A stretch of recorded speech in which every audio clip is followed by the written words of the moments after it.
Mr. Mark Velasco of Philippine Sports Commission.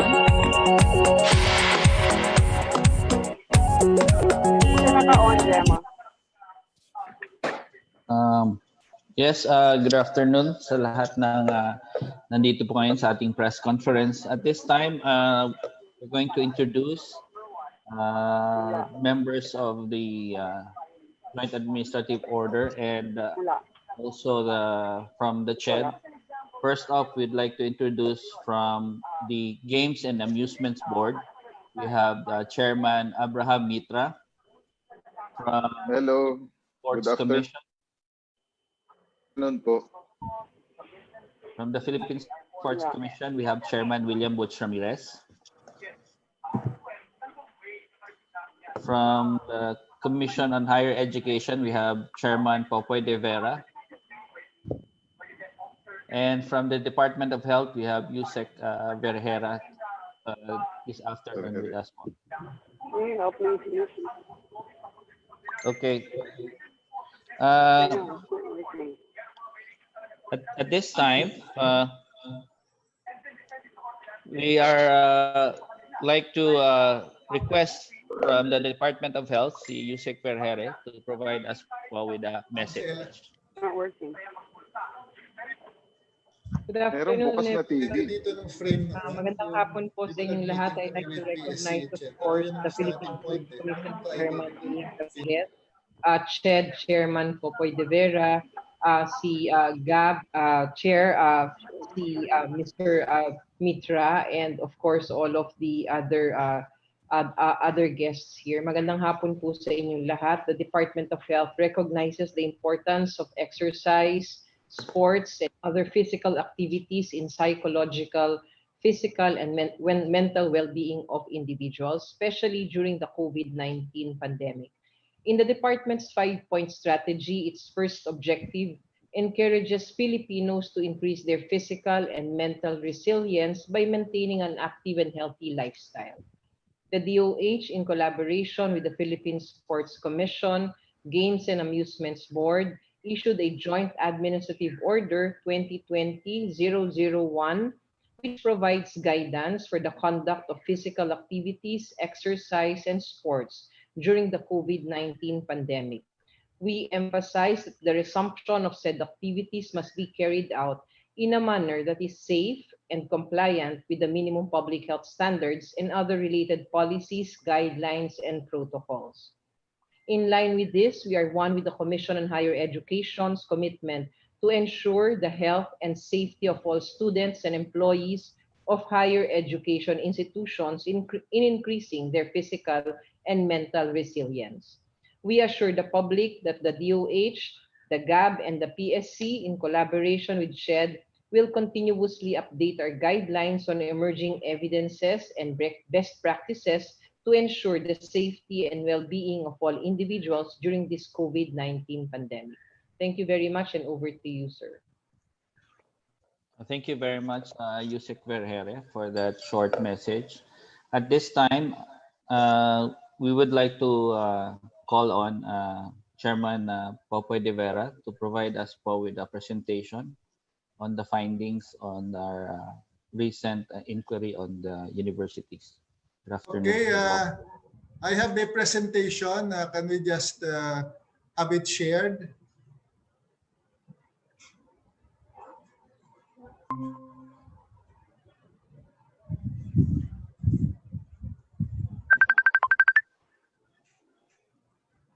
Okay, thank you. I'd just like to give an update on the collegiate sports training, both the issues that has been tackled by the Commission together with other government agencies in the past week, as well as the IATF resolution, which has been officially announced by spokesperson Roque today on the resumption of the training of collegiate athletes. Next, please. Hindi ko ba ito maklik-click? Okay, first, the Commission on Higher Education has completed its fact-finding report on the alleged violation of IATF and CHED advisories by the National University and University of Santo Sir? Tomas, and has submitted the same Sir, to the i-email ko na lang po. IATF, but give particular attention to the Department of Justice and the ILG for proper actions. Since the news report came out about a training bubble in Bicol, the Commission has attended upon the invitation of the Philippine Sports Commission, the Department of Health, and the Games and Amusement Board 4 meetings, the last of which was last week. And in those meetings, we looked at the reports submitted by the schools, either by their athletic director or by representatives of the school, and agreed together with the PSC and Games and Amusement Board that we will submit reports directly to the IATF for action. On the part of the Commission, we submitted a separate report because it's easier to submit it as an agency. I only need to sign it. If we will submit a consolidated report, just circulating it among the heads of the agencies will further delay it. So we have submitted it, or we have submitted it this morning, and we'll await for the proper action of the Department of Justice and the ILG with respect to violations of IATF rules. Insofar as violations of CHED advisories are concerned, we will be issuing show cause orders to NU and UST, requiring them to explain why sanctions should not be imposed on its officers, teaching and non-teaching personnel for its failure to comply with the guidelines of the Commission. Next, please. Next, please. Third, in anticipation of the approval of the IATF to allow the training of collegiate athletes, the CHED will organize a TWG composed of CHED, PSC, Department of Health, Games and Amusement Board, and representatives of collegiate leagues to craft the guidelines. These guidelines will be anchored on pertinent provision of the PSC GAB Department of Health Joint Administrative Order, enhanced by existing practices of professional leagues that have started training, particularly what they have done on testing and contact tracing. That's why we have asked representatives of the professional leagues to join us this afternoon so that they can explain some of the best practices that they have, as well as inform the media of how their training is being conducted. Third, the guidelines will be based also on guidelines issued by international sports bodies, which is already being used by some of our professional leagues, and using practical realities on the ground. Next, please. Next, please. The decision to form the TWG is a result first of the meeting that we had last week with the PSC, with the GAB, and the Department of Health, and my meeting this morning with Dean Kiko Diaz of the UP College of Human Kinetics, and also Coach Eric Altamirano. We discussed the procedures that we will use. We will start with a smaller group of leagues involving schools, so that we have a manageable number to start the TWG. Next, please. And after starting with the smaller group, we will expand the consultation to cover the other leagues or being participated in by schools all over the country. By my latest count, I was told that there are many Manila-based leagues and many provincial leagues that have been organized over the past years. I have a list with me here. It's rather long, so we will cascade the discussions with them, and we will also get the inputs of the National Sports Association through the Philippine Sports Commission. Next, please. So we intend to start this TWG hopefully by next week, and we're putting a timetable of about 2 weeks to complete this. The TWG will be headed by the Executive Director of CHED, Attorney Cindy Haro, who is also with us today. And this guidelines will now be brought to the attention of the Commission and Bank and issued at the appropriate time. So those are the announcements I would like to give in behalf of the Commission on Higher Education. Thank you very much. Thank you, Chairman Popoy. At this time, I'd like to call on GAB Chairman Abraham Mitra to introduce our speakers for today for a short talk on the best practices of training during the time of COVID-19.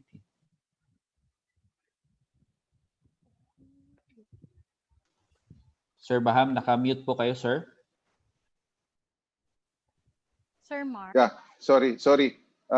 Good afternoon. First of all, I'd like to thank everyone and, for allowing us to help with you. To be working with you. It's an honor. The mandate of the Games and Amusements Board is looking after the welfare of our professional athletes. But we were lured into this group because by the Iatf to synergize and align our training and games, with that of the PSC and the DOH. And we acknowledge the valuable help, support, assistance. They have spent time, effort, as well as resources in keeping up and aligning also with the Joint Administrative Order, the professional leagues, the Philippine Basketball Association, the to go, of course, 3x3, and of course the Philippine, who are all here today. We would be willing to be working with the group in the drafting of the guidelines allowing non-professionals to practice.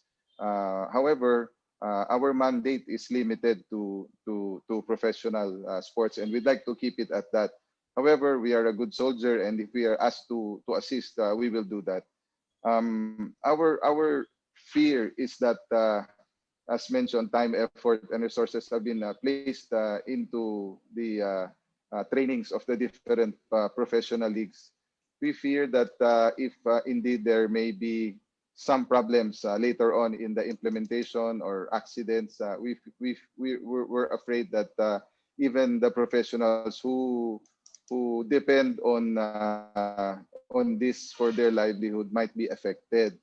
Baka mamaya biglang nagkaroon ng aksidente, damay-damay lahat. So the professional leagues have been helping themselves, watching themselves, and self-regulating themselves. So we honor them today, and we'd like to call on first. Chair Baham, sorry, apologies. PBA. Chair Baham, Yes. sorry, apologies. I've been noted that we will do the presentation after the Q&A. At this time, we have to go to the Q&A first. But before Q&A, apologies po, Sir Baham, we'd like to call on Chairman Butch Ramirez for a short message before we go to the question and answer.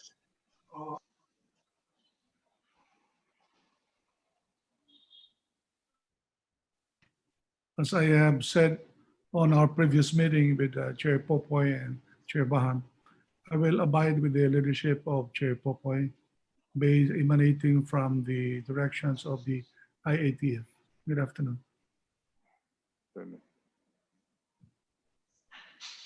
Good afternoon. Thank you po, Chair. At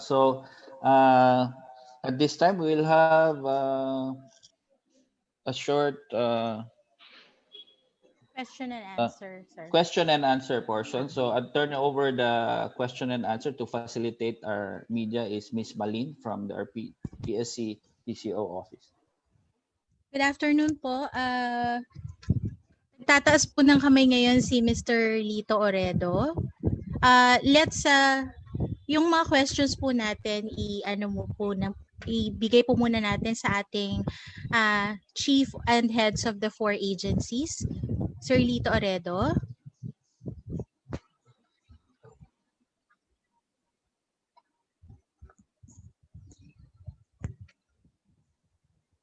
Sir Ken, baka nakamute si Sir Lito.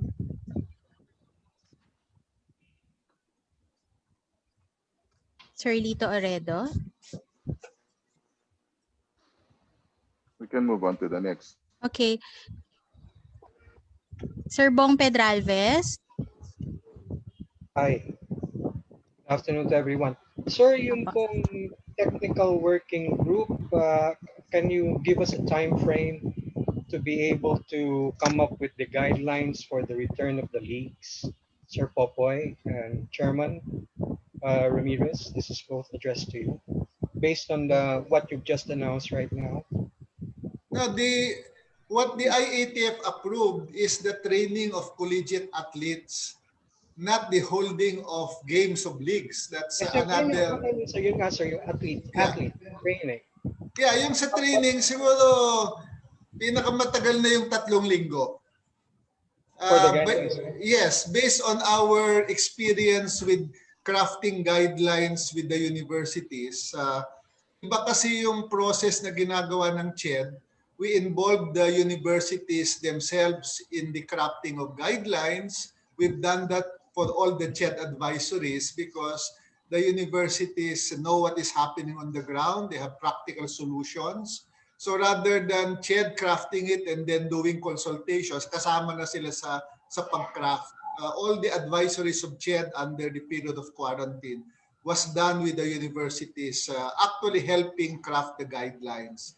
So ang challenge dito actually is marami kasi yung leagues eh.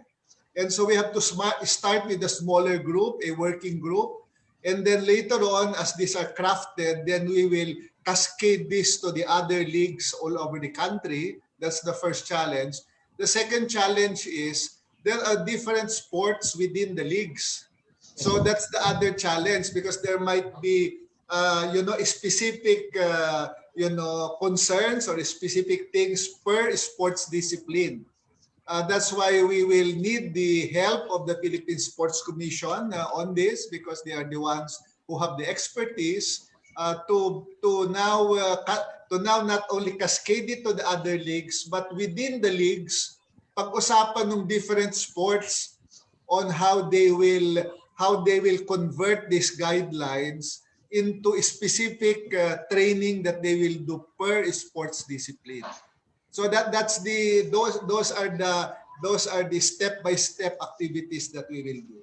Sir, just one or two more follow-up questions and I'm over. Sir, when you say smaller, Pero may gagawin pa po. do you refer to a league itself? No. Smaller number of participants para yung working group mas konti yung taong gagawa para mas mabilis matapos yung guidelines. And then saka namin kakascade. So this morning I had a meeting with Dean Kiko Diaz of UP Human Kinetics kasi sabi ko, pakitulungan mo kaming piliin kung sino yung mga workhorse doon sa iba-ibang leagues. Those who really have time to put the guidelines so that we will identify who are the ones that can help fast track the formulation of the guidelines. Of course, we will also listen to PSC and of course our other partners to identify who are the workhorse, sino yung mga hardworking people who will help us craft it. Yes, sir. Last question na lang. Yung pong age limit, for example, 21 and below, once the leagues begin training, that will be set aside? Of course. Yeah. Of course, that is the intention of the IATF resolution that they have approved it for professional leagues. They will now cascade it to collegiate athletes. I think this is important because not only for the mental health of the athletes, alam mo, mahirap pagka-athlete ka tapos hindi ka nakakapag-train during this pandemic. The mental health of students are affected. We need the sports exercises and also to start building upon best practices already being done by the professional groups para ma-practice na so that if leagues are allowed to operate later on, mas madadalian tayo to do it. Thank you, sir. Thank you very much. Thank you, Sir Bong. Next question is coming from ESPN 5, Mr. Philip Matel.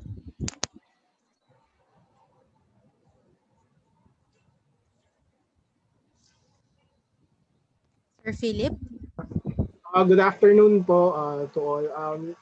Ang question ko po is, the order po ba, does it, sakop po ba nito ang lahat ng sports or basketball lang po? Well, the IATF said all collegiate athletes training. So it will include all sports, all types of sports in universities and colleges. Okay, thank you po. Thank you. Next question is coming, it will be coming from Mr. Ivan Saldejano. Saldaheno. Saldejano. Thank you. Yes, Ivan. Good afternoon, Ivan Saldejano. Yun. Good afternoon to Sir Popeye. So, have you already begun drafting the guidelines for the collegiate sports training, or when will we expect to release it? When will we expect the rules to be released? What we are organizing is the TWG first. And once the TWG is organized, we will target a working timeline of about 2 weeks and maybe a maximum of 3 weeks. You have to be a little bit patient with the timeline because, as I said, there are 2 major challenges that we have to face. Number one is there are many leagues all over the country. So we have to cascade and get them involved. And number 2, there are different sports being played in all the leagues. And then maybe sports-specific things that have to be resolved as they prepare for training. So those are the 2 things that we have to consider when we craft the guidelines. Okay, next is from Spain.ph, Mr. Ruben Terrado.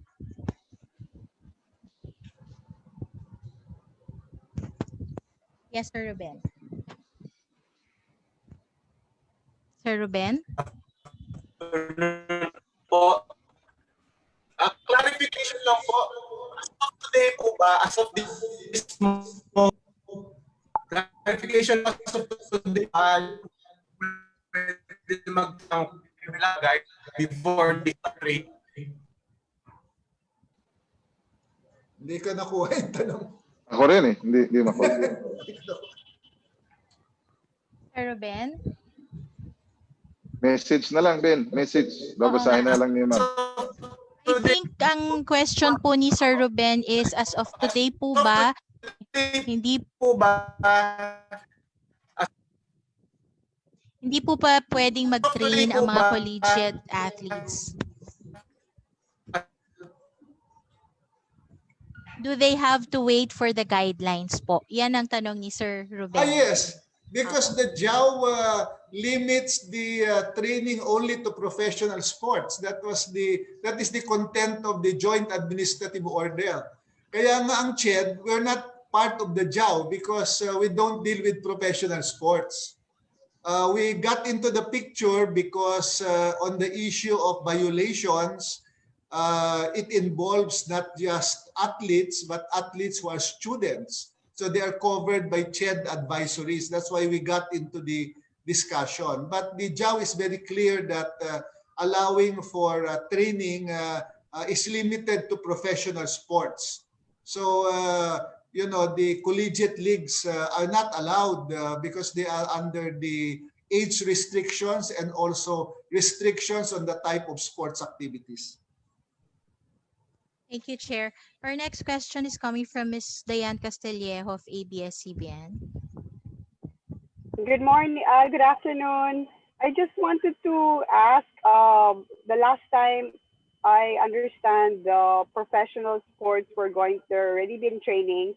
So can I get an update on when they might possibly be allowed to start the league, namely the 3x3, the PBA, and the Philippine Football League? And then also with regards to the UAAP with the college sports, so I understand that they will be allowed to train after the guidelines are set.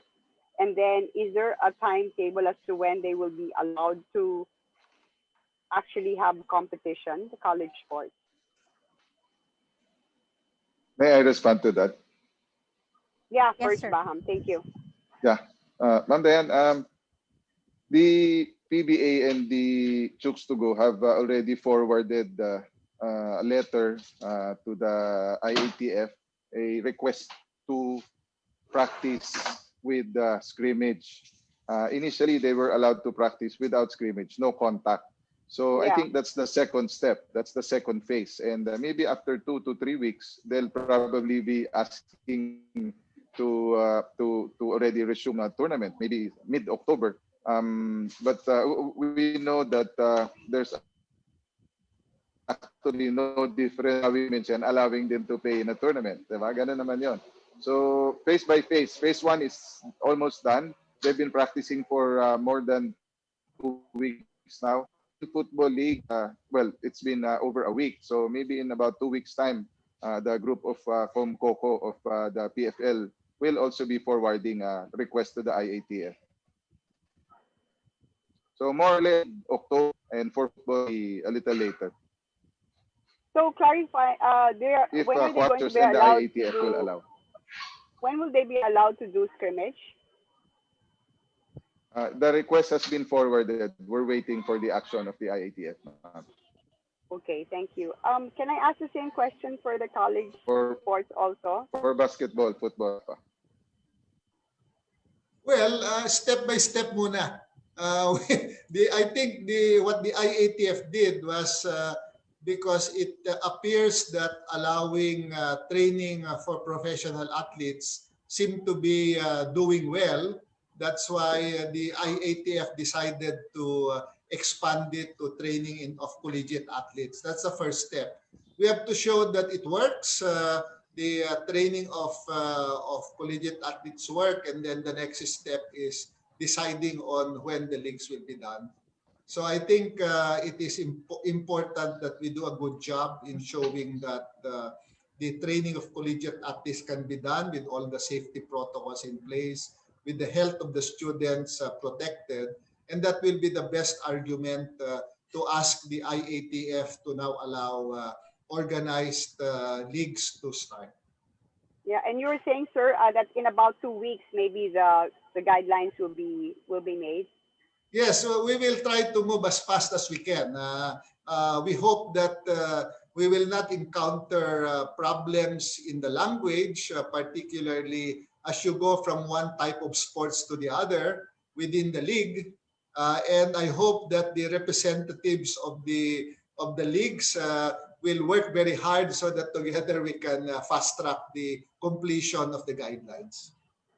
Sir, sorry, I got disconnected kanina when you were talking about the UST1 question. Is there going to be any, I know that you had said that you're going to be writing a letter asking UST and NU to say why they will not be sanctioned. So, wala hong sanction muna. You're going to wait for that response first. Yeah. There are two parts of the report that CHED is submitting to the IATF. The first discussion is on possible violations of IATF rules.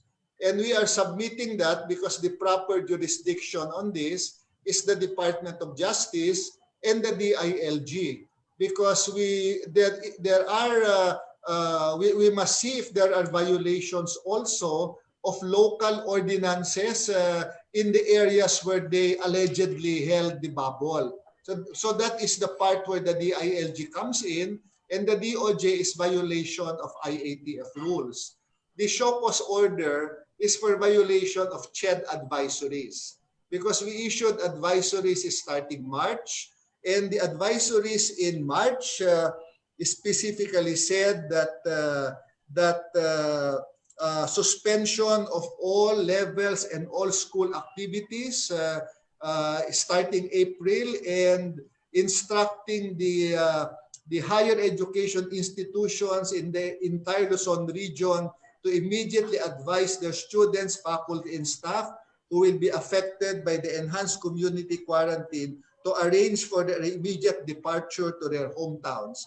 This is CHED Advisory number 5 issued in March, and another CHED Advisory number 7 issued in May, saying that mass gatherings are prohibited.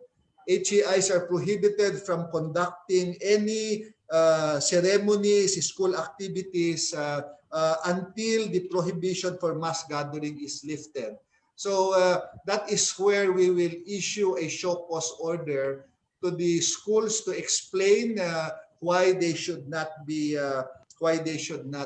sanctioned, or why they should not be acted upon by the commission. So that's the delineation. The CHED advisories, of course, are based on IATF resolutions, and so it has the legal backing of the decisions of the IATF as approved by the President. Okay. Okay. Thank Thank you, you. Miss Diane. We have our 3 last questions. Next question is coming from Mr. Peter Atencio of Manila Standard. Hello, good afternoon. Good afternoon, Chairman Popoy. Here's my question. The players from the University of Santo Tomas, which went to Sorsogon to train, reportedly had an age group of less than 21 and under. My question is, ano pong age group ng papayagan to going to training, collegiate training na nasa isip ng grupo, sir? Iniisip po ng grupo. Well, since the IATF resolution allows the training of collegiate athletes, there will be adjustments in the age that will be allowed. And this will be put in the guidelines, including where they will be allowed to train. Kasi pwedeng ang training sa loob ng premises ng university, pwede din sa labas. This is what we're going to flesh out in the guidelines. So clearly, if they are covered by the 21 and under, we will create in the guidelines some exemptions for athletes so they'll be able to train. So yan yung ilalagay sa guidelines. It's not a blanket authority that everyone that is now under 21 can start going out and train, you know. Kasi unang-una, collegiate athletes yung allowed, particularly those who are participating in leagues. And we will put the appropriate exemptions and restrictions in the guidelines. Last question. Peter, this morning before this press con, I was conversing with Mark Velasco and the executive director of CHED that the task force may increase the numbers of membership because if we have to look at the comprehensive direction set by CHED, would be in a pyramidal structure. On top of the pyramid, that's the pro under GAB. Then from there, we are going to clarify the status of this commercial or pro, like some of the volleyball league, no? So these are the things. And from there, you have also the sports associations, which connects to PEC. No? Down the level, we have the tertiary, CHED, PEC. Of course, CHED has all the authority there, but we will work with them. Then we will be including the DepEd, who has the basic education, no? The elementary and high school. And the last is, there are clubs all over the country which will also comply the IAT rules. So itong gagawin ng task force, Peter. Okay? Yeah. Thank you. Thank you, sir. Last question po. San Beda University, a few weeks ago, submitted some proposals. Have you received those proposals, Chairman? Kung ano pong how will this fit into the crafting of the guidelines? I do not know The proposals are, I'm sorry, I have not received it. I don't know if they sent it to Chair. Baka kay Chairman Butch pinadala. Wala po. Wala po. Not with, I have not received it, so I don't know what it is all about. Submitted direct to Secretary Duque, office. Okay. The DOH dapat ang sumagot. Hindi Ched kasi wala akong kopya. We haven't handed down the copy yet. That proposal. If I may answer that, Peter, I think that would be in terms of San Beda, they're requesting to resume training. Now, with the guidelines that's going to be crafted and led by Ched, I think they can be covered in that request. And I think my suggestion for San Beda is to probably wait for the guidelines to come out. I think they will be covered by that. Yes, thank you. Okay. Well, let me just add, no, kasi my staff told me that we are being flooded on Facebook Live.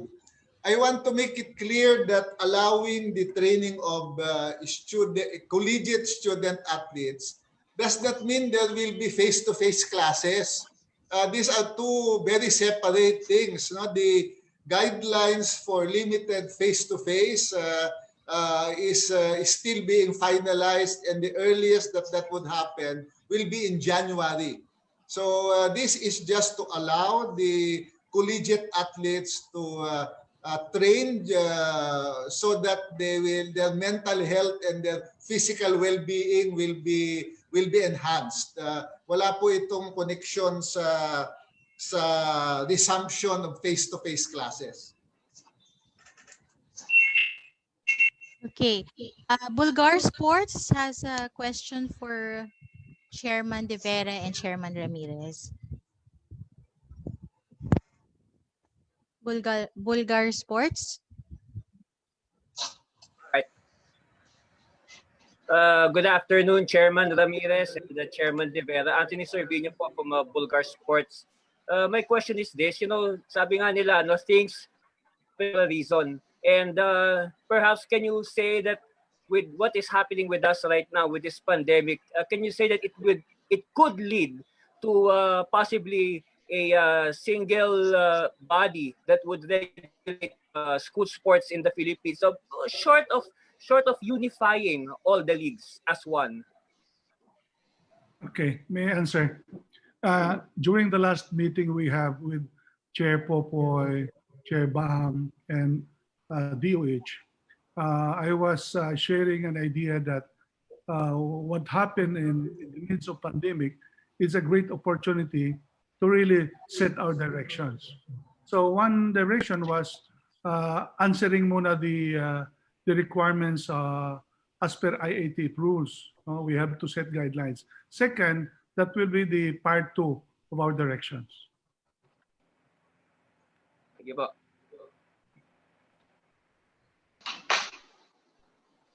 Thank you po. We have a question from Mr. Peter Paul Lucas of RP2.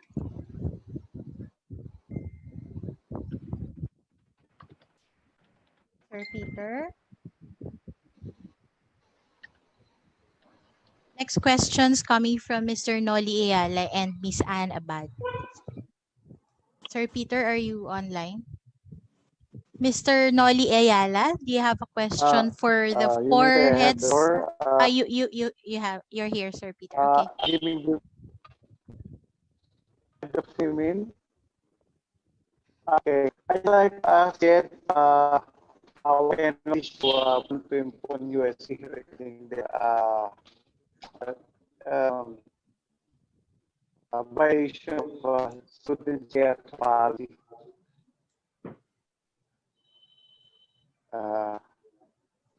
Didn't get. What was the question? Hindi ko don't get it.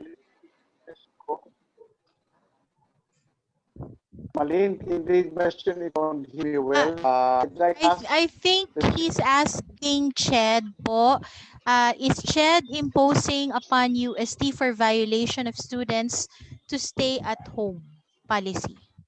Violation of students against the stay at home policy. Yes, the intention of the show cause order is to ensure there is due process in the investigation, because while we have received the written response of the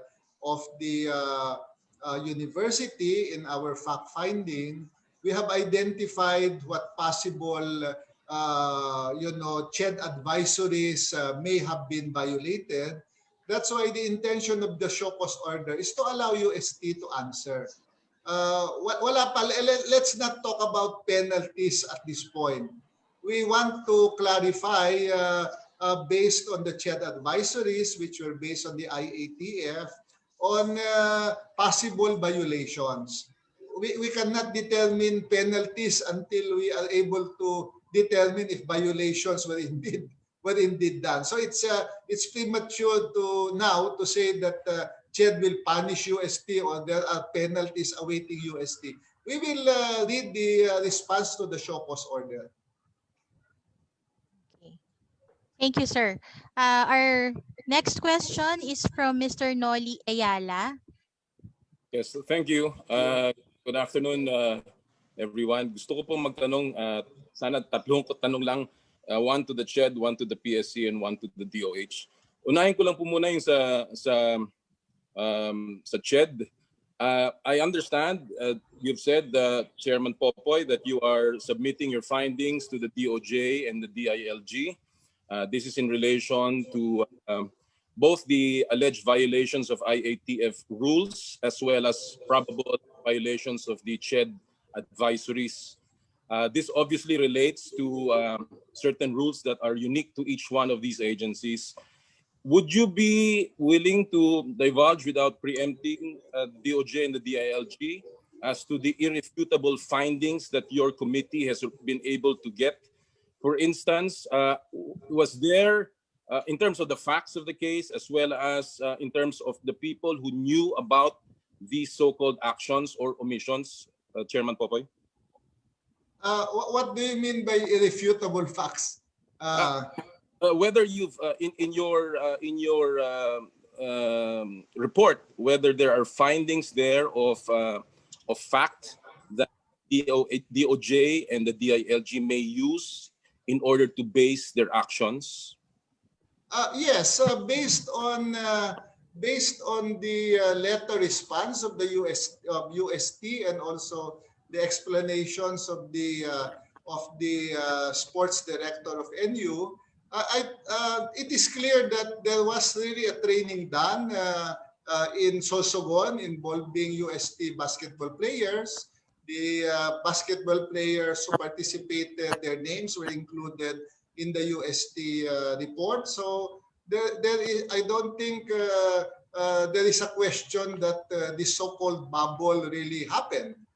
And on the part of NU, they admitted in the discussion that their students went to a training facility outside Metro Manila, and the students, after the lockdown was imposed, not all of them were able to go home, and some of them stayed in the dormitory of the university. I don't think there is any denial on those things, and those are some of the factual events that we included in our report to IATF. Insofar as the knowledge of those training bubbles that you mentioned, Chairman Popoy, is there also a finding as to whether the schools knew, acknowledged this, and proved this, or at least acquiesced to the creation of those training bubbles? That's why we're sending it to the DOJ to further investigate, and also that's why we are issuing show cause orders, because that's part of due process. We now want to look deeper into it, ask the university to explain, and also for the DOJ and the DILG to look if there are other violations that were done. For example, there may be travel restrictions, or there may be local ordinances in the areas where they went to which may have been violated. If there are indeed ordinances and local rules that are there, and that is up now to the DOJ and the DILG to look into, because those are outside the mandate of the commission. Our show cause order is restricted to the CHED advisories that we issued during the pandemic from March to June or July. Thank you very much, Chairman. To Chairman Butch Ramirez, sir, with the allowance now or the statement, pronouncement of the IATF that collegiate sports may begin training, does this include also amateur athletes that are in the with the respective national sports associations? How does this affect their own training, sir? We are going to clarify this after within these 2 weeks where the task force will be crafting that guidelines, because the guidelines that will come out to be announced by Chairman Popoy will be comprehensive, including GAB also. We will include everybody there. We will be inviting also DepEd. So the PEC, on the first week of March, we set an advisory to all sports association to go home. March pa. So if we can clarify our directions based on the task force work and to be approved by IATF, then we will meet immediately that direction. Yung training ng national athletes will start. Thank you, Chairman Butch. And finally to Ma'am Yusek Vergere. Ma'am, we understand that the collegiate sports may begin or may be allowed to start training. How does this seemingly incompatible rule with respect to the age requirement of people who are not allowed out of their residences, how can we reconcile that? And are there specific recommendations for protocols for younger people who are supposed to be at home but instead will be allowed to practice? Well, definitely. If and when this technical working group and of course our national agencies would be considering that the less than 21 years old would be already included into these trainings, minimum health standards should be aligned and adopted for this age group. When we considered this age group as part of our vulnerable group, it was because they were young and based on studies elsewhere in the other countries, these younger individuals are also at risk and more prone to have the infections. So when we do this, we have to enforce really the minimum health standards. But when it comes to specifics, I think as for the rest of the population, the same minimum health standards should still be imposed, although we encourage the strict monitoring of this compliance because as we say, we consider this age group as part of our vulnerable groups. Ma'am, very quickly lang ho.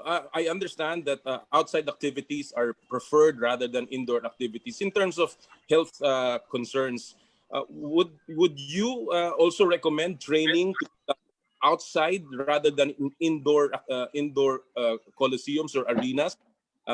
Will this add to the layer of, I guess, effectiveness and safety for our athletes?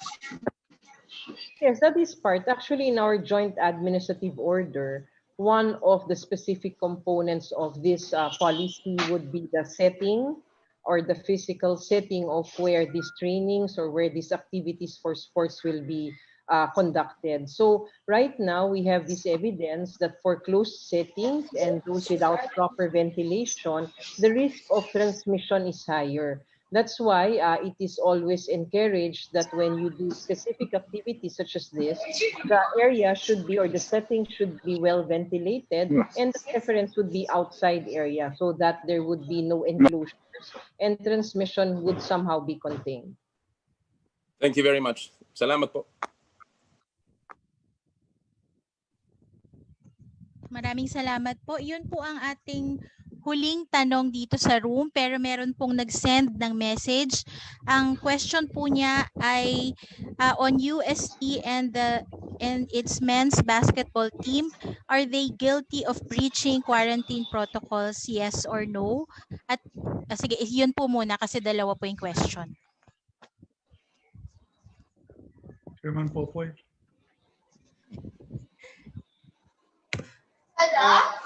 Ang tanong, what is the question? Chair, ano po, UST and its men's basketball team po, are they guilty of breaching quarantine protocols, yes or no? Well, that will be the next step. You know, due process requires that they be made to respond to whatever possible violations. That's why there is a show cause order on the part of the commission, and that is why we are submitting the fact finding to the Department of Justice and the DILG so that they can look into the alleged violations in the context of IATF rules. So as I said, it is too early to conclude because what has been completed is only the fact-finding portion. It's up now to the Department of Justice and the DOJ later on to probe into this deeper. Okay po. Thank you po.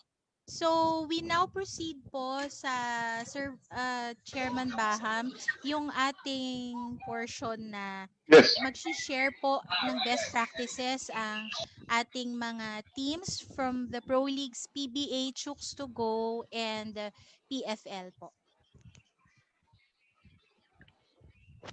Yes, thank you very much. Pasalamat kami kay Chairman Popoy. Parang ang sarap pakinggan na everything is all right in the professional front. So it's not GAB, but it's the leagues self-regulating themselves. Thank you, Chairman Popoy, na nagiging example po yung mga professionals. I just want to refresh everybody, that when the IATF approved the resumption of practices of professional sports, after the health, yung concern is the livelihood concern. Kaya po nauna mag-practice po yung mga professionals, no. So okay, we're not just joined by the Deputy Commissioner, but the Commissioner himself. Commissioner Willie Marshall is present here today. Please allow me to welcome them and do a short presentation so that it will be emulated, magaya, at maging inspirasyon sa mga non-professional sports. Salamat, Chairman Mitra. Unang-una po, nagpapasalamat po kami sa task force, sa DOH, sa PSC at sa GABS na binigyan po kami ng pagkakataon na mag-practice with Chooks to Go and the Football League. Ay marami pong salamat doon. Kami po ay 100% na sumusuporta dito po sa layunin na to. Kung anong kailangan po nyo sa amin sa PBA, tutulong po kami para mapaandar po natin, hindi lang po basketball, lahat po ng sports na pwede natin simulan dito po sa ginagawa po natin to. Ang magpe-present po sa atin ngayon ay yung aming Deputy Commissioner at Head po ng Operations regarding sa protocol practices po namin na si Mr. Eric Castro. Maraming salamat po. Thank you. Okay, good afternoon, everyone. Again, thank you very much for inviting us. In behalf of the PBA family, I would like to express our gratitude for allowing the players to return to the basketball court for their individual workouts. Please allow me to show some videos and pictures of the 12 PBA teams on their ongoing workouts.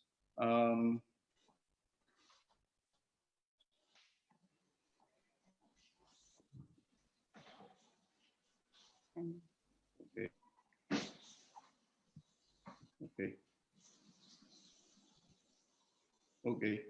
As you can see, wala pa, Eric. Wala pa. Training plantation in all of our venues. Eric, kami nakikita ng video.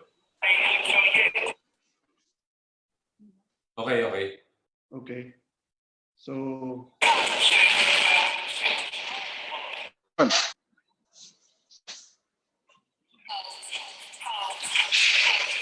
as you can see, we have limited the number of personnel per court. We've been very conservative with the number of personnel being allowed inside the basketball court. We only have 6 personnel per basketball court.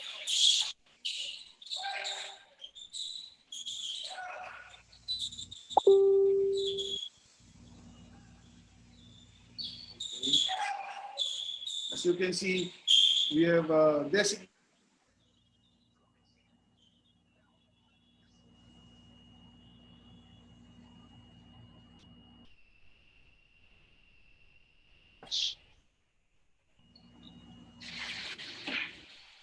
in this next clip, we'll be showing you a weights room parallel, aligned with the basketball court.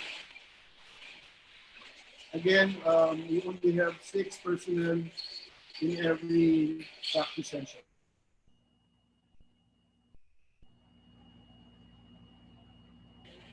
And as you can see, it's well ventilated. They have not used any air conditioning. All the windows are open.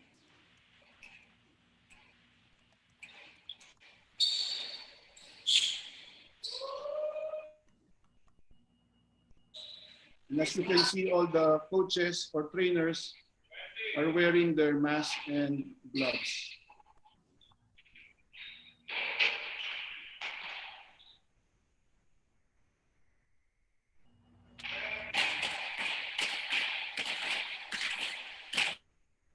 Another thing, we've designated 1 ball per player to be used in their work.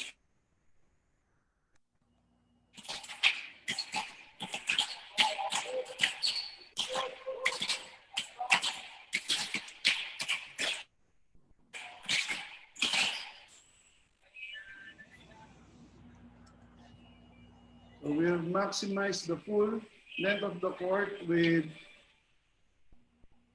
players only, with 1 trainer or coach and 1 safety officer.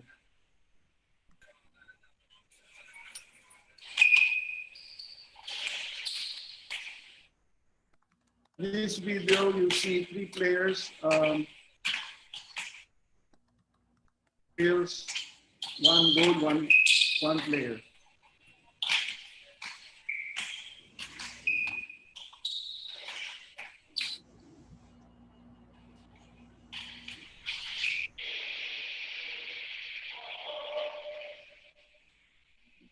As you can see, we've been practicing distancing.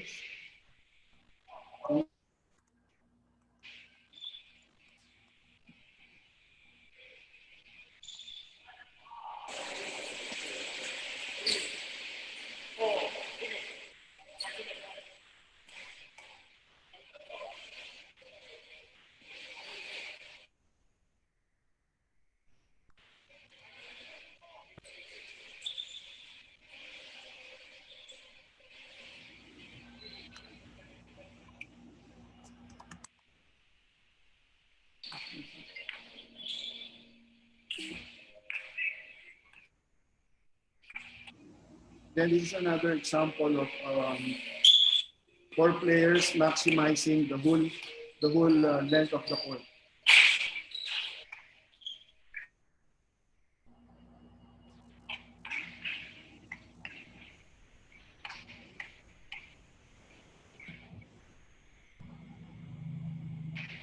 Okay.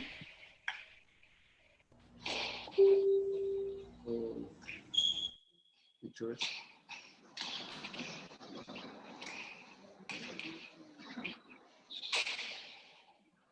Okay, so those are the examples of what we've been doing since we've been allowed to have our individual workouts 2 weeks ago. So I hope this can help other teams, other professional teams and collegiate teams. Thank you. Yeah. Outside of this, the PBS also been implementing meron silang mga swab tests and observing the health protocols before each and after practice, no. So idagdag na lang yung later on na Chairman Popoy kasi medyo limited eh. Thank you Sir Eric and Com Willie. So we'd like in Coach Eric Altamirano for Chuk 3. Thank you, Sir Eric. Thank you. Paki-share screen. Coach Eric Altamirano, please. Good afternoon, everyone. Chairman, magandang hapon. Commissioner Willie, magandang hapon to all people here in the webinar. Maraming salamat for allowing us to present and share yung mga best practices. And we plan to show you a video. Hopefully, hindi siya mag-lag. But in case na mag-lag, tuloy lang. You can watch it sa Chooks to Go Pilipinas Facebook page. So nandun naman siya. But before we show the video, I'd just like to give a little background on our protocol, no? So we created this protocol based doon sa guidelines that were given to us by FIBA. So yun ang aming basis on how we crafted our protocol. And of course, medyo iba ang 3x3 compared sa 5-on-5. But I really believe na may mga protocols na ginagawa namin that can be applied not only sa basketball but also in other sports. So probably before we go further, I'd like to present the video. And hopefully it will work. If not, we can explain it further with our infographics. But tingnan muna natin if this works. So allow us to present the video now. Chair Popoy, Chair Butch, and the others. Yung PBA, meron ding mga video ng iba-ibang mga teams. But sige po, dito muna tayo sa 3x3. Limited po kasi yung binigay na oras. I'm sure they'll be, gusto nila mag-share din.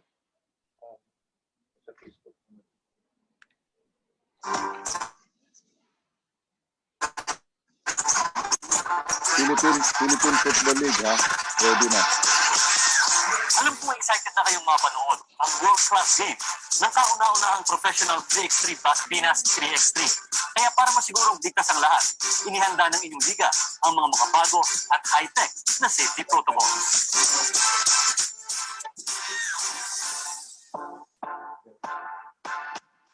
What's up, guys? Frankie Johnson here. I'm getting ready to leave my home to go to the practice venue. First, let me put on my face mask and my face shield before I leave the room. And as you guys can see, I already have my practice jersey on. That way, you know, when I get there to the practice venue, there's no time to waste. I want you guys to stay tuned into this whole video, though, because we will be showing you how we keep everyone safe here. Chase to Go Filipinas 3x3, the country's first ever professional 3x3 league here. Now let's go. So now I'm on my way to practice. I'm going to put my bag back here. So getting to practice for me is very easy because I have my own car here, my own way of transportation. But for any of my coaches or any of my other teammates, if you guys don't have your own way of transportation, you're taking a taxi or Grab, make sure you guys sit in the back seat, the opposite side of the driver. Make sure you have your face mask and your face shield on the whole entire time and observe social distancing to get to where you're going to the practice venue.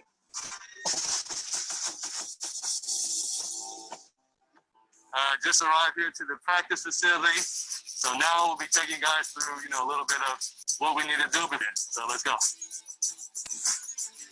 Gonna go ahead and get sprayed down, misted, disinfected, so you know I can stay virus free. And when I enter the building, you know I'm nice and clean. So here we go.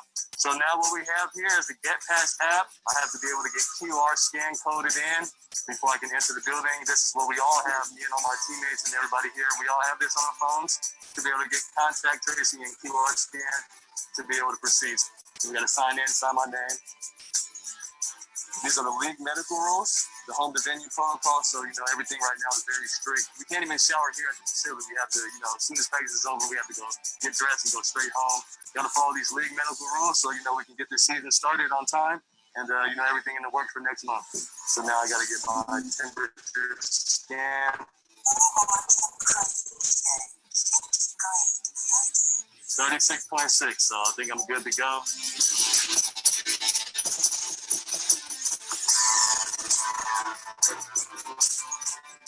So what we have now here, man, is a UV lamp. The centralized, well, two centralized venues.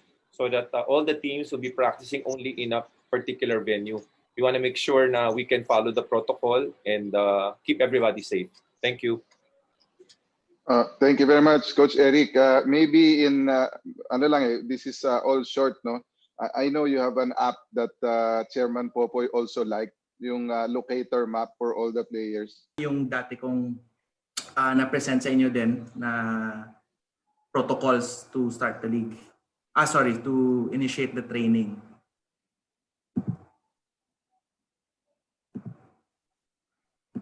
Parang wala akong sharing ata.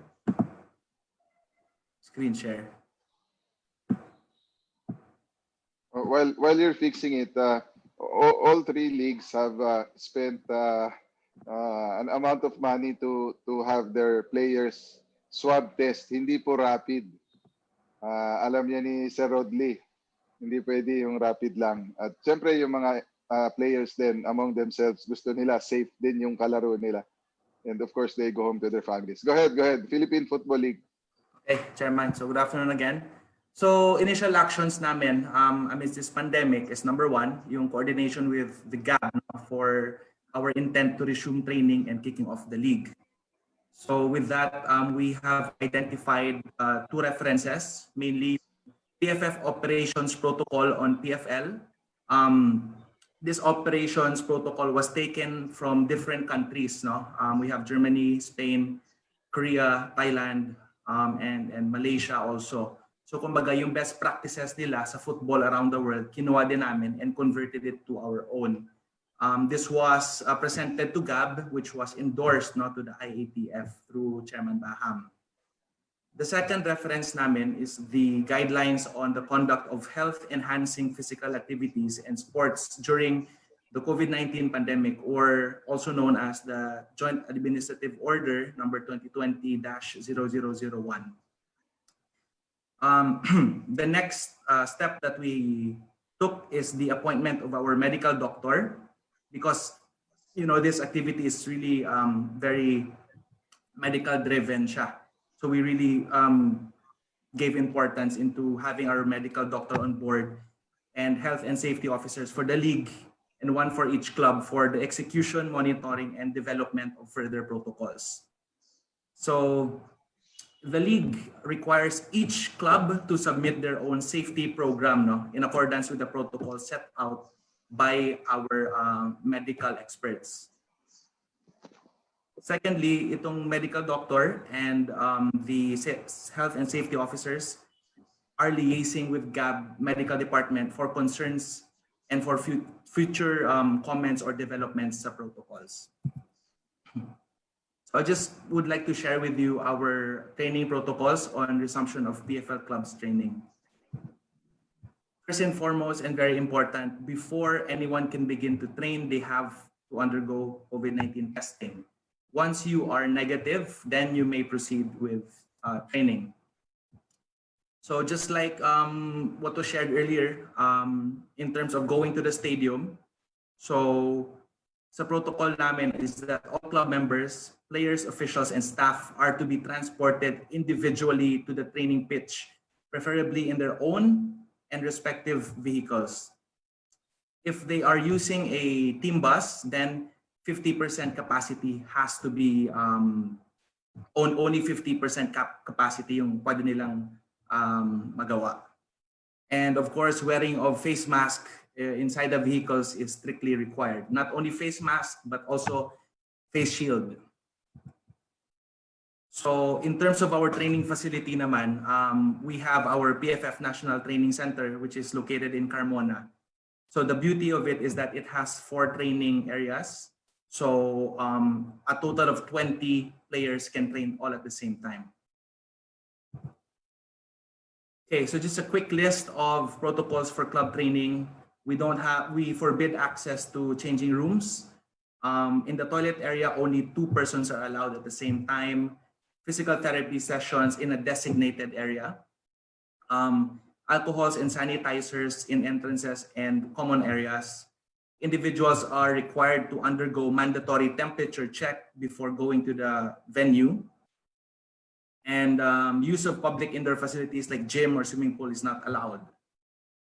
Club officials or staff must wear face mask at all times. So if you're not a player and you're not training, you need to wear a face mask.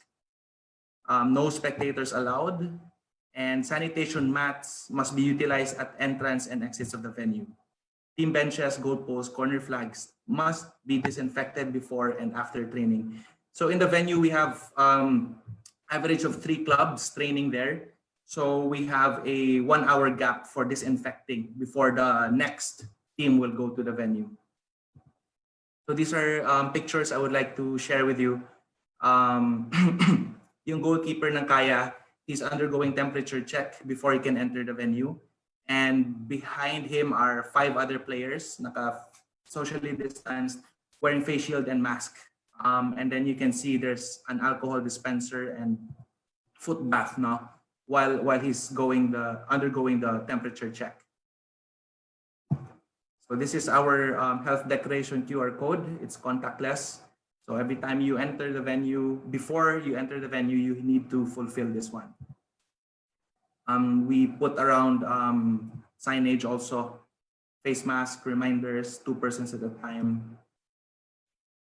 So also all training equipment like cones, ladders, balls must be stored and disinfected before and after every use. Okay, Water magandang bottles hapon po must sa be lahat na. individually labeled and disinfected before each and every training session. Of course, sharing of water bottles and towelettes are not allowed. So this is a picture example of disinfecting all the football training equipment. Also the goals, every time after use, we disinfect. Very important, the water refilling station is only manned by 1 person because this was deemed to be a zone where it's risky. So we always have appointed 1 person for water refill. So teams may only have maximum of 10 persons per training. But since again, our training facility is large and can accommodate up to 20. So we have 20 now. Proper physical distancing must be observed. Players may conduct physical exercises in groups of 5. So it's 5 per training area. Close contact drills, example, tackling or set pieces in football are not recommended. So these are one of the plans of our football club. So as you can see, there's 2 mini pitches, 5 players each, and then we half the entire football pitch.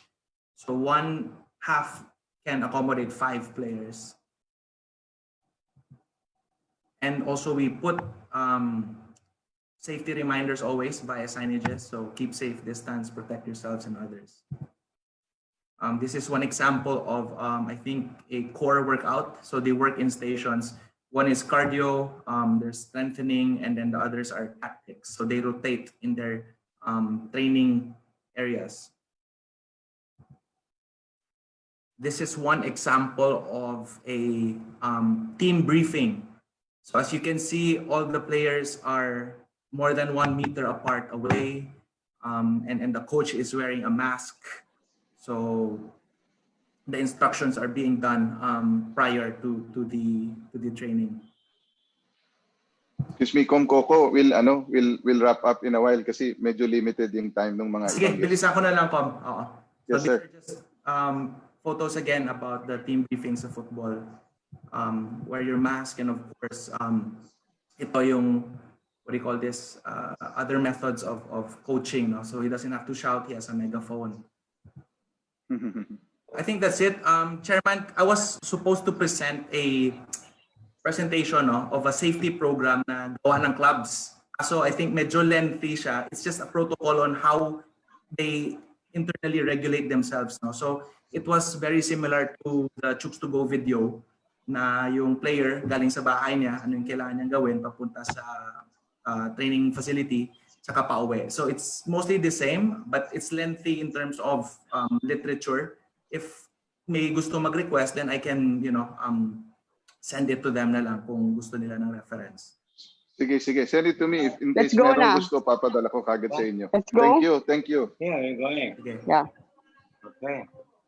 Thank you, Yes. Kong Coco. Your Honors, tapos na po mag-present yung mga professional clubs and I'll ask her now. professional leagues. And I Yung hope shirt that, lang, chair. Chair. Ma'am Dayan, Yeah. I can hear you. Oh, the meeting is still ongoing. Tapos na po kami. I know that you have very limited time. We'd like to bring the discussion back to Chairman Popoy de Vera of CHED. Thank you for this chance for the leagues to show what they've done, their sacrifices. Acknowledge po namin yan. And naunahan lang kami ni Chair Popoy. Gusto sana namin i-highlight itong tatlo. Pero okay na rin. I think this is the proper forum. And then I hope that the professionals are now inspiring the non-professionals. And we're hoping, sabi nga ni Commissioner Willie kanina, anytime may kailangan. So I'm sure all the three will agree. Nung tinawagan ko nga sila, right away, pumayag kagad sila. So salamat po sa inyong tatlo. Balik po kami sa inyo, Chairman Popoy. Salamat. Good afternoon. Nararapat lang, mga professional eh. Ay, oo nga pala. Tama. Tama po. Sana Chairman ang volleyball, dapat sumali na rin ang volleyball dyan. Wala nang gitna. Ha? Opo. Sabi nyo nga po basta't may sweldo, professional. Pag walang sweldo, non-professional. So wala na nga daw pong gitna. Okay. Chairman Butch, baka busy si Chairman Popoy. Ano lang. I don't know if the sports association are still listening. In 2 weeks' time, more or less, itong September, we will be able to complete the comprehensive guidelines task force to be endorsed to the IATF. So, in behalf of Chair Popoy and Chair Baham, sa mga working group in Mark, Cindy, Rodney, and to Yusik Verheri, maraming salamat po sa lahat ng mga kasamahan sa sports. Thank you. Yeah, baka may tanong yung mga kaibigan natin sa media. Baka may mga tanong. Actually, I specifically requested the professional leagues to present because we can get lessons from what they are doing on the ground so that this can be incorporated in the guidelines that we will issue for collegiate sports. Ang position lagi ng CHED is we must work on practical solutions at the ground level. Yung guidelines hindi naman self-executing yan without with the benefit of what is already being done. That's why I have this morning I had a long talk with Coach Altamirano also while I was having breakfast dito sa anong pangalan nito, sa kainan sa UP. Nag-breakfast din kami kanina. Kaya siguro yung media friends natin, I think what is important is systems that they have put in are working and these are actually things that we can learn from, no? Opo. Meron pong question, Chairman Popoy, Chairman Butch. Meron pong question kung ano ba daw ang sanctions ng GAB para dun sa mga professionals na nagva-violate niyan. Well, first of all, gusto natin i-commend yung PBA. Sila mismo, well, first the Blackwater issue, diba? In-address na kagad nila, wala nang umulit. Second is, I don't want to mention who, but I understand there is already a coach that was, well, supposedly nag-violate nung protocols. Right away, medyo inaksyon na kagad. So, kami naman, ang naiisip namin na we don't want to be too harsh on them, no? But syempre warning muna, 'di ba? And then suspension, and then eventually kung talagang sobra na at pangatlong ulit na, even revocation of license. But I don't think that will happen. All three leagues are taking good care of themselves and self-regulating. So that's just to answer the question. There might be other questions from the media for our three leagues that are present today. Balik natin dun sa media coordinator ng PSC. Sorry ha. Thank you po, Chair Mitra. Thank you, ma'am. Thank you. May question po dito from Mr. Randolph Yongson of spin.ph. The CHED report is limited to possible violations of CHED advisories. It does not deal with the JAW since they are not part of the JAW. Sir Randolph, if you're still here, do you want to ask this question yourself? Parang merong kailangan nakadugtong dito. Yun lang po, I'll ask lang po to Commissioner De Vera po. Yun nga po, in relation po dun sa CHED, meron ba po na recommendation, lalo na dun sa dalawang eskwelahan, na dun sa possible sanctions outside of the recommendation that you've gave dun sa DILG and DOJ po? Wag pa natin pag-usapan yung sanction kasi ang nangyari pa lang is basically fact-finding.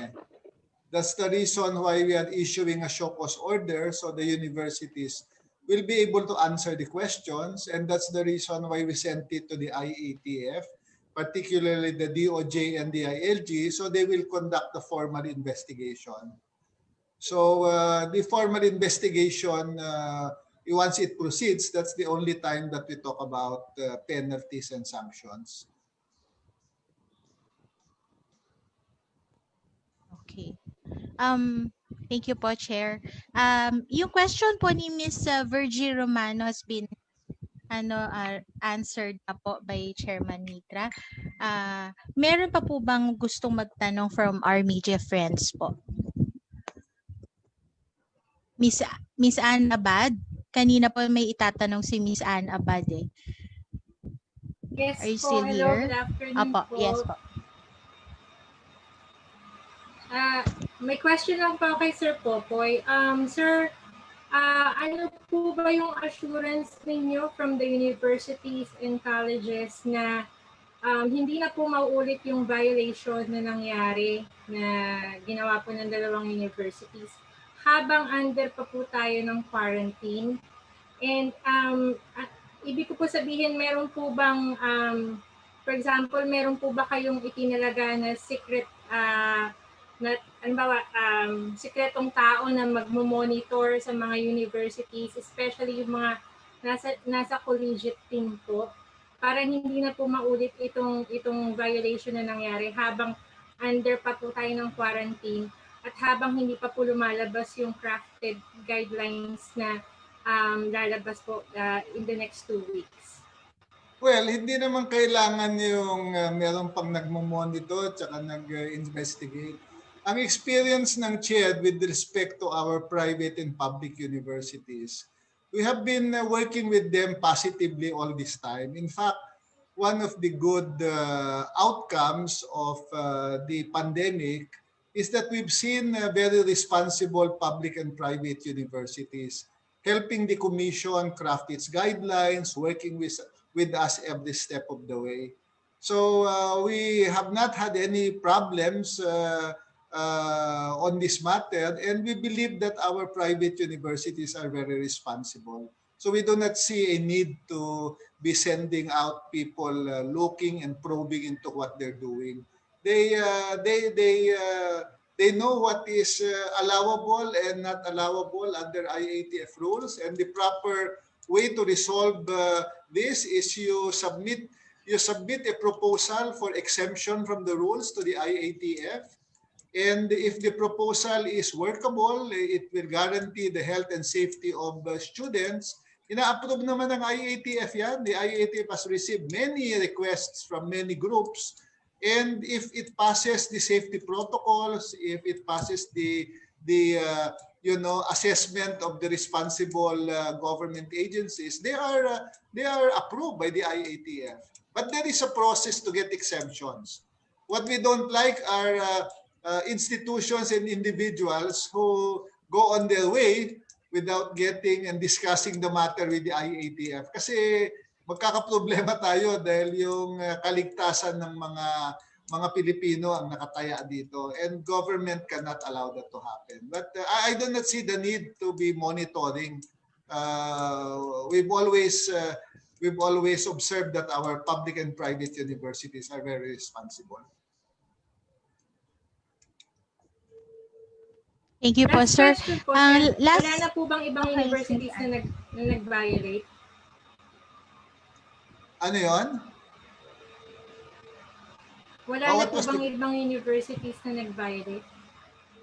Sa UP. Marami kaming naririnig. Malinaw Let's po cross ba? our fingers along the way. Ani. Salamat po. Stay safe po, everyone. Sumbong nyo lang sa amin, Ani. Para istigan. Yes, sir. Chair, bale, last question na po tayo from PNA kay Sir Ivan. Sir Ivan? Yes.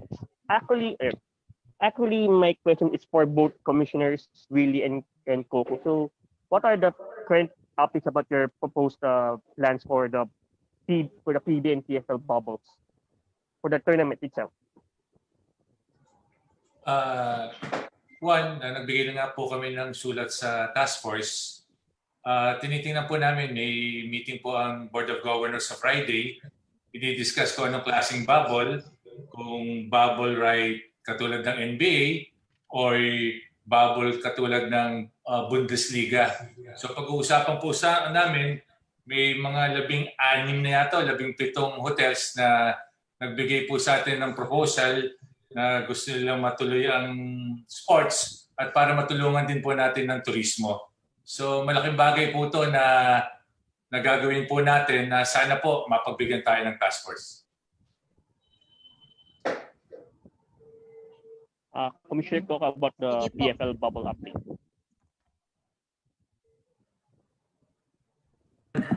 Hello. Where is that? Yeah. With regards naman sa PFL, so yung last namin na sinabi is pinag-aaralan namin on whether mag-bubble kami or mag-close environment na lang. Siyempre, yung logic namin why we really don't want to go sa bubble is we don't want to put all our eggs in one basket. Na in a sense na kunyari may na-infect doon, baka madamay-damay na lahat. So we're looking into frequency of testing for us to combat this COVID-19. Thank you, Commissioner. That's another. Okay, thank you very much. So, Chair Baham, Chair Butch, Chair Popoy, maraming salamat po. Wala na pong nagtataas ng kamay. Hanggang dito na lang po tayo. Maraming salamat po sa lahat ng nag-attend. Good afternoon po. Thank you. Thank you very much, Chair Popoy, Chair po. Butch, Sir Mark, Sir Rodley. Sir Thank you Baham. very much sa mga kasama. See you Yes, later. sir. Opo, 3 o'clock. Thank you. 3 o'clock. Golf. Alam mo ni Golf alam mo ni naman. Chair Popoy? Wala na po, nag-out na Chair Popoy. Golf naman, Chair Popoy. Sige lang, 3 o'clock, 3 o'clock. 3 o'clock tayo, ma'am. Thank you, Manang Butch. Salamat. Thank you. Everyone, oy, thank you ha. Alam ko mga busy kayo. Thank you. Salamat, BBA, Chooks to Go, and PFL. Thank you. We'll see you again soon.